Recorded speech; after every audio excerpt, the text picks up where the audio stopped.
Hey everybody, it's Elias Mastroyanis here, and this is the Distillery Nation podcast, where insightful business advice collide with craft distillery interviews. Look no further, as you found the podcast you need to listen for craft distilling. Hello and welcome to episode 02 of the Distillery Nation podcast. Today we'll talk about equipment, and more specifically what I did about purchasing the right still and some of the other equipment for my business. So budget was, it's always and is a big deal when starting out. So, I made the decision to fully bootstrap this operation by myself, and we'll talk finances in a future episode. So yeah, the decision was to start with fairly basic and very traditional type of equipment. And what that meant for my business was a pot still, so specifically a copper pot still. So when I started doing the research around a few coppersmiths here in the States, and due to some of the limitations that they had and timing wise, I actually decided to go with a company out of Portugal. There's actually few companies out of Portugal that manufacture these copper pot stills. And then after I received a few quotes, I actually decided to purchase a small 200 liter or 50 gallon pot still. Decision was to kind of start small and build it up, which might contradict some of the discussions that I had, but with other distillers. But for me, starting and having a good step is important, and if that means upgrading to a larger still, that's fairly easy to do. So yeah, after the still was purchased, I had to work on the source for firing the still. So we have a few options there. You can actually do electric elements or a hot plate or direct fire, and there's both advantages and disadvantages on pretty much every single one. With the electric elements, obviously, there's big risk of burning your mash, so you have to be very careful with what do you put in. You have to be very careful about filtering pretty much any element that can stick to the element. So your liquid essentially has to be very clear. Hot plates, tend to actually break, and you'll hear more about that on a future episode. And they're not very reliable, unless I guess you modify it to work. But in my opinion, I haven't had good success with commercial hot plates. And then the next one was direct fire, which is what I decided to go with. And there's advantages and disadvantages with direct fire. Obviously, it's more prone to issues with your local fire marshal. But it offers the ability to heat up your still at a quicker pace.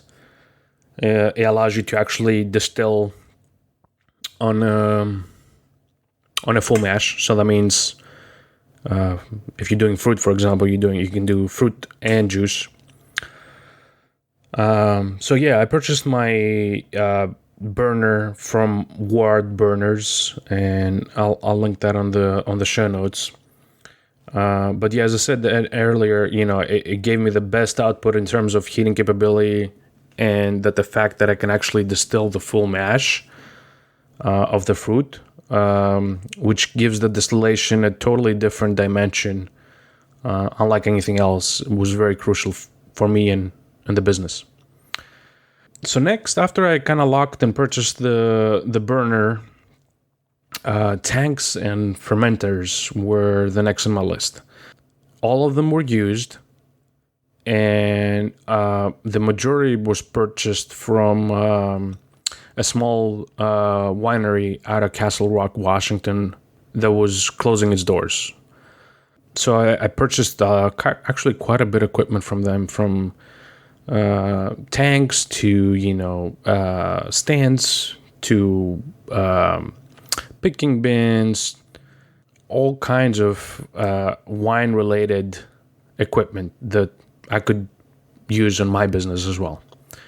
even a bottling unit. So for filling the bottle. So got a really good deal simply because I was looking out, keeping an eye on what's selling, what not. And when the right opportunity came, I decided to make the purchase.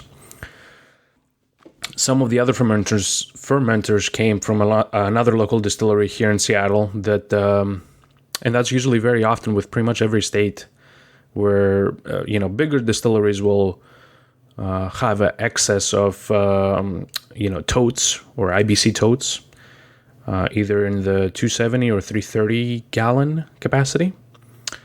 So they usually sell them out to smaller guys like us. So that was another good opportunity to actually get a few IBC totes that will be used for fermenting the mash. But yeah, the point of the story here is, always be on the lookout, and that'll help you save a little bit of money if you're tight on the money side. The next on my list was the firebox / stand for the still. I didn't want it to have the still sit on just a simple stand, simply, visually plus heating wise. I wanted something to contain the heat, which will reduce the actual propane usage or natural gas usage. So I wanted to build essentially a firebox made out of metal, and for that I reached out to a local smith here in the States, and they did an excellent job. Blew away my expectations. But honestly, the design idea for the firebox came from another local distillery that I need to visit soon. They are located in Port Everett, and it's Blue Water Distilling. So Blue Water, thank you for the inspiration, and you should check them out. Lastly came my grape crusher, which I had again in my mind for a long time, but I was waiting for the right time. Meaning, I kind of knew that, grapes, for example, are not in season during the summer months, and that kind of tells me that they might have some type of new inventory coming in, which will equals a sale on the existing inventory. So I was actually right. So during the summer months, the crusher went on sale, and I was able to purchase it brand new for a really good price. So that's essentially my basic equipment, and that's what I have so far stored away, waiting for a location. I think I'm gonna be needing 3 to 4 more fermenters to accommodate capacity, and probably in a few months when the distillery opens, possibly a larger still. And yeah, the idea was to be wise on what I spent and what I acquire, and start with the really basics. And obviously this is not the full list, as you might already know, but it's a beginning and the basic concept of what I would need to get something going. And what really helped me was to actually visualize everything in my mind, and then obviously put it down on paper,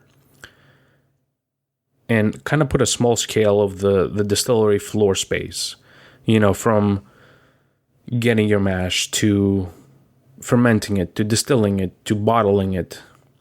It kind of gives you a 10,000 feet view of the flow of the distillery, and it gives you a better idea of what equipment you will be needing. And obviously it's a lot easier for me to do that because of my scale. So I hope you did find this useful. Stay tuned for more distillery interviews. And in our next episode, we will talk about finding a location, which is something that I'm still struggling with. All right. Thank you for listening, and we'll talk soon. Hey, Distillery Nation. If you like what you heard today, please visit distillerynation.com to view all of today's show notes, plus any of the previous ones. Also, don't forget to follow us on Instagram, Facebook, or Twitter @Greek Distillery. Thank you for listening, and have a great day.